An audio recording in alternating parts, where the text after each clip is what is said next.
आप सभी दर्शकों का आपके अपने स्टडी मेंटरी यूट्यूब चैनल पर हार्दिक स्वागत है। आज के वीडियो में हम आपके सामने लेके आए हैं new NCERT science class 10th। इसमें अपना आज का जो चैप्टर रहेगा वो रहेगा नियंत्रण एवं समन्वय। यह चैप्टर जो है यह कक्षा 10 के लिए तो यूजफुल है ही, साथ ही आप किसी भी प्रकार की कोई भी प्रतियोगिता परीक्षा की तैयारी कर रहे हैं तो आपके लिए यह वीडियो जो है यह बहुत ही इम्पोर्टेंट रहने वाला है। अगर आप अभी अभी इस चैनल से जुड़े हैं तो चैनल को सब्सक्राइब ज़रूर कर लें ताकि आने वाले वीडियो की सूचनाएं आपके पास तुरंत पहुंच सकें।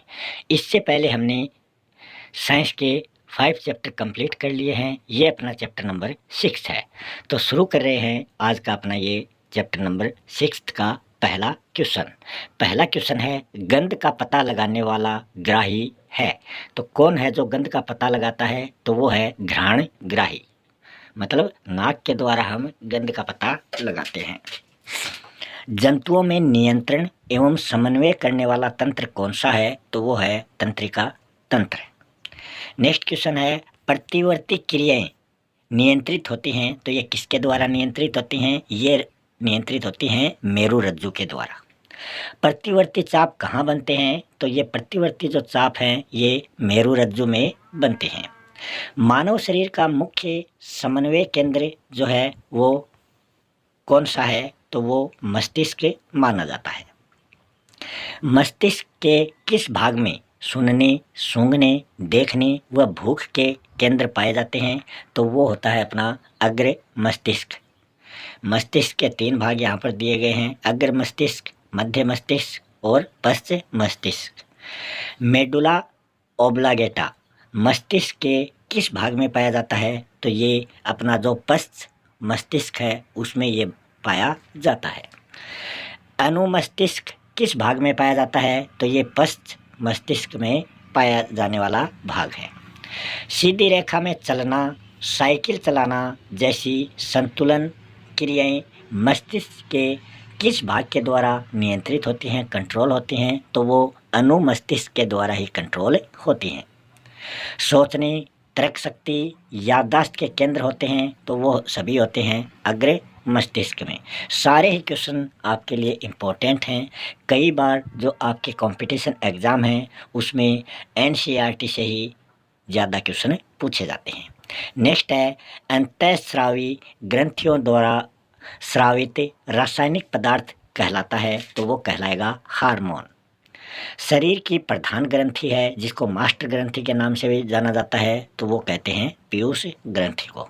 नर जनन हार्मोन इनमें से कौन सा है? तो यहाँ 2 ऑप्शन हैं, 2 ऑप्शन आगे हैं। इसका सही जवाब हो जाएगा टेस्टोस्टेरोन, ऑप्शन 4। मादा जनन हार्मोन इसमें कौन सा है? तो नर तो ये हो गया, मादा हो जाएगा एस्ट्रोजन। थायरॉक्सिन हार्मोन के लिए उत्तरदायी तत्व कौन सा है? तो वो है आयोडीन।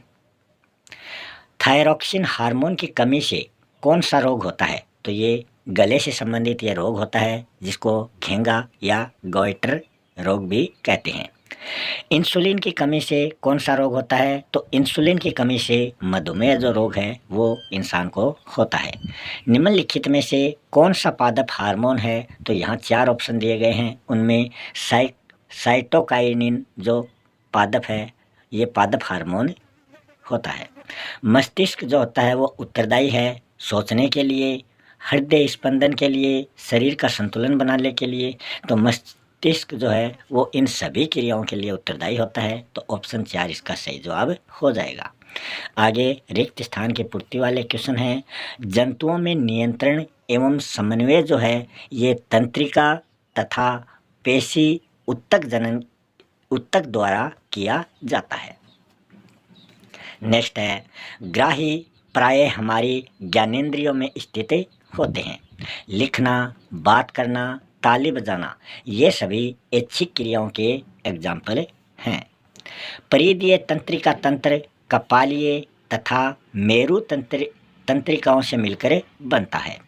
पेशी कोशिकाओं में विशेष प्रोटीन होती है जो उनकी आकृति एवं व्यवस्था जो है वो बदल देती है। नवोद्भिद की दिशिक गति जो है वो वृद्धि के कारण होती है।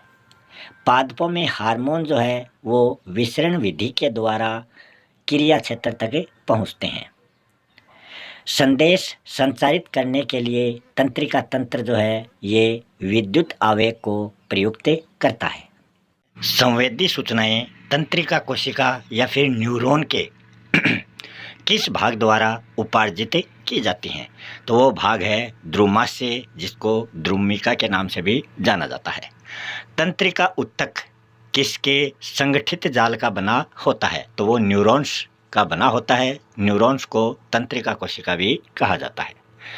पर्यावरण में अचानक हुई घटना की अनुक्रिया जो है वो क्या कहलाती है? तो वो कहलाती है प्रतिवर्ती क्रिया। केंद्रीय तंत्रिका तंत्र के मुख्य अंग कौन कौन से हैं? तो इसमें मस्तिष्क और मेरुरज्जु जो हैं ये केंद्रीय तंत्रिका तंत्र के मुख्य अंग माने जाते हैं। मस्तिष्क से निकलने वाली तंत्रिकाएं क्या कहलाती हैं? तो उनको कपाल तंत्रिकाएं कहा जाता है। मेरुरज्जु से निकलने वाली तंत्रिकाओं को मेरु तंत्रिकाएं कहा जाता है। कशेरुक दंड किस तंत्रिका ऊतक की सुरक्षा करता है? तो ये मेरुरज्जु की सुरक्षा करता है। पराग नलिका का बीजांड की ओर वृद्धि करना कौन सी गति है? तो वो है रसायनानुवर्तन।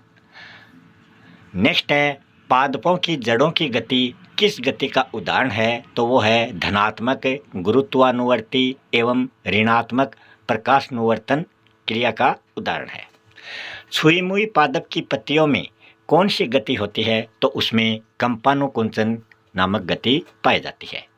पादप के तने की वृद्धि जो है वो किस गति का उदाहरण है? तो वो है धनात्मक प्रकाशानुवर्तन एवं ऋणात्मक गुरुत्वानुवर्ती। तो इसका ये उदाहरण है। मटर के प्रतान की गति किस गति का उदाहरण है? तो वो है स्पर्शानुवर्तन गति का उदाहरण। पादपों में रासायनिक समन्वय किस पदार्थ के द्वारा होता है? तो वो होता है हार्मोन के द्वारा। फलों और बीजों में किस हार्मोन की सांद्रता जो है वो सर्वाधिक होती है? तो वो होती है साइटोकाइनिन हार्मोन की। तने की पर्व संधियों की लंबाई में वृद्धि हेतु उत्तरदायी पादप हार्मोन कौन सा है? तो वो है जिब्रेलिन। नेक्स्ट है पादप के प्रोह के अग्रभाग में संश्लेषित होने वाला कौन सा हार्मोन है? तो वो है ऑक्सिन हार्मोन।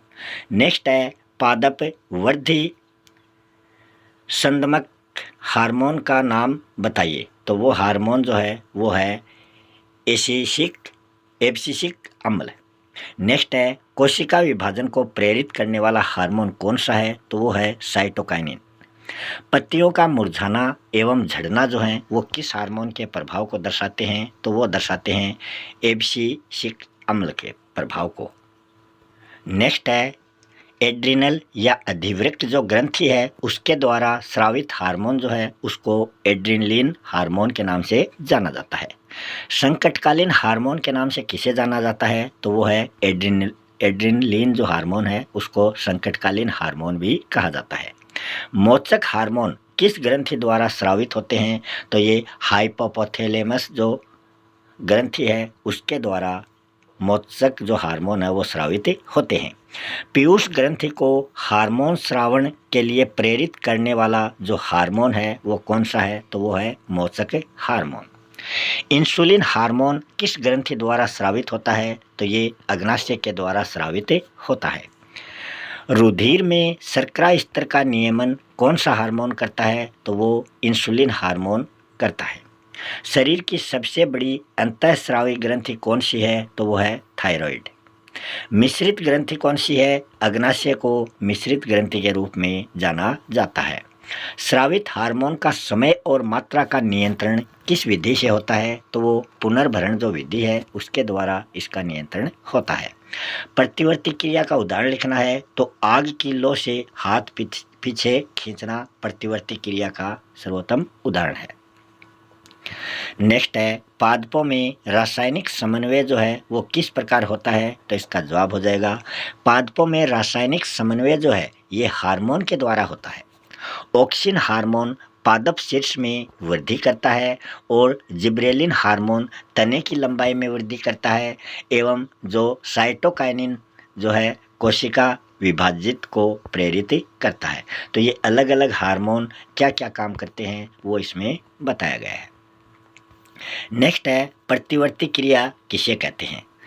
मतलब अचानक होने वाली अनुक्रियाएं जो उद्दीपन से स्वाभाविक उत्पन्न हो जाती हैं वो प्रतिवर्ती क्रियाएं कहलाती हैं। मतलब ये आकस्मिक होती हैं, अचानक होती हैं। प्रतिवर्ती चाप क्या होता है? तो वह प्रक्रम जो संवेदी अनुक्रियाओं के आगम संकेतों का पता लगाने तथा इनके अनुसार निर्गम क्रिया करने का कार्य करता है वो प्रतिवर्ती चाप कहलाता है। प्रतिवर्ती चाप जो है ये मेरू रज्जु में बनते हैं। नेक्स्ट है न्यूरॉन के विभिन्न भागों के नाम आपको बताने हैं। तो न्यूरॉन के जो विभिन्न भाग हैं उसमें कोशिकाएं, ध्रुमिका और एक्सोन, ये न्यूरॉन के विभिन्न भाग हैं। न्यूरॉन के कार्य आपको बताने हैं। तो न्यूरॉन जो है ये तंत्रिका तंत्र में मस्तिष्क से सूचना का आदान प्रदान करने का काम करता है। यह कार्य विद्युत रासायनिक संकेत के द्वारा होता है। तो विद्युत जो है ये मिसप्रिंट है यहाँ पर। नेक्स्ट है स्पर्शानुवर्तन गति एवं प्रकाशानुवर्तन गति की परिभाषा आपको देनी है। पहले हम बात करते हैं स्पर्शानुवर्तन। स्पर्शानुवर्तन जो गति है वो स्पर्श मतलब छूने से या संपर्क के कारण प्रेरित होती है। उदाहरण के रूप में हम बात करें तो मटर का जो प्रतान है वो स्पर्शानुवर्तन का सर्वोत्तम उदाहरण माना जाता है। प्रकाशानुवर्तन मतलब प्रकाश के प्रभाव से पादप के भाग जो हैं वो गति करते हैं। तना जो है वो प्रकाश की ओर मतलब धनात्मक प्रकाशानुवर्तन जो होता है एवं जड़ें जो है वो प्रकाश से दूर तो वो ऋणात्मक प्रकाशानुवर्तन गति करती हैं। नेक्स्ट क्वेश्चन है अनैच्छिक क्रिया एवं प्रतिवर्ती क्रिया में आपको अंतर बताना है। तो अनैच्छिक क्रियाएं जो हैं ये मस्तिष्क के द्वारा कंट्रोल होती हैं, जबकि जो प्रतिवर्ती क्रियाएं हैं वो मेरू रज्जु के द्वारा नियंत्रित होती हैं।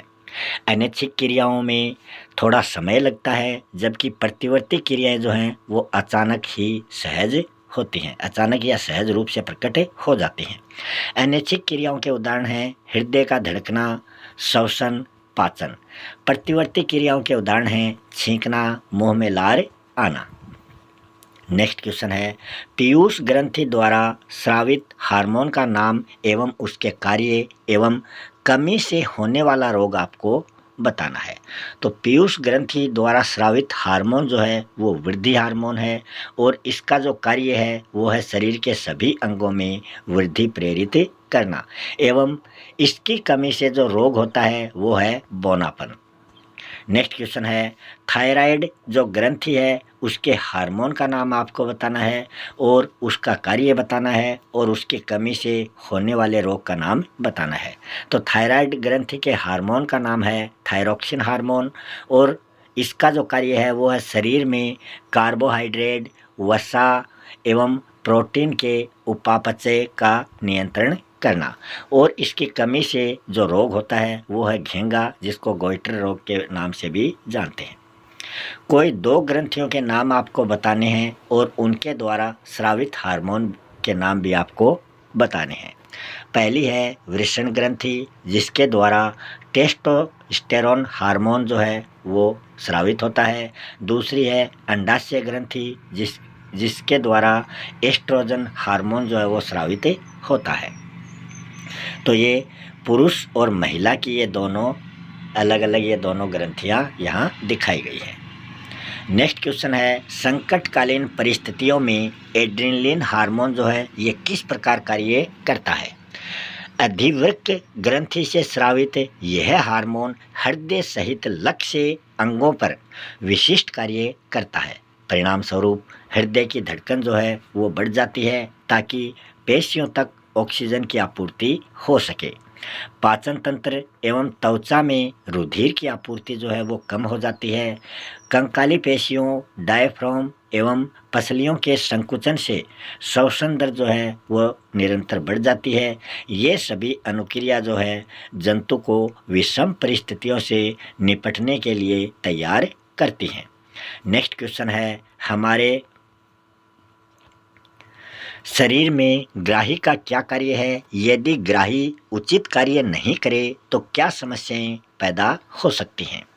ग्राही ज्ञानेंद्रियों की विशेष कोशिकाएं होती हैं जो वातावरण एवं तंत्रिका तंत्र के मध्य सूचनाओं का आदान प्रदान करती हैं और इससे होने वाली जो समस्याएं हैं वो हैं, यदि ग्राही उचित प्रकार से कार्य नहीं करेगा तो सूचनाएं जो हैं वो मस्तिष्क एवं मेरु रज्जु तक नहीं पहुंच सकेंगी एवं संबंधित जो कार्य है वो संपादित नहीं हो पाएगा। नेक्स्ट क्वेश्चन है, मस्तिष्क के कितने भाग होते हैं? तो मस्तिष्क के 3 भाग होते हैं। तीनों के नाम हैं अग्र मस्तिष्क, मध्य मस्तिष्क और पश्च मस्तिष्क। तीनों के क्या क्या कार्य हैं वो भी हमने आपको ऊपर वाले क्वेश्चनों में बता दिया है। न्यूरॉन्स का एक नामांकित चित्र आपको बनाना है, तो यहाँ आप न्यूरॉन्स का एक चित्र देख सकते हैं और उसमें कोशिका काय कहाँ पर है, केंद्र कहाँ पर है, वो आपको नाम लिखने हैं। द्रुमिका, तंत्रिकाक्ष, तंत्रिका का अंतिम शिरा जिसको पूंछ कहते। इसी के साथ हम आज का अपना ये वीडियो यहीं समाप्त करते हैं। आपको वीडियो कैसा लगा? अगर अच्छा लगा है तो लाइक शेयर कर दें और अगर आपने अभी तक चैनल को सब्सक्राइब नहीं किया है तो चैनल को सब्सक्राइब ज़रूर कर दें ताकि आने वाले वीडियो की सूचनाएं आपके पास तुरंत पहुंच सकें। मिलते हैं अगले वीडियो में किसी नए टॉपिक के साथ। तब तक के लिए आप सभी दर्शकों का बहुत बहुत धन्यवाद।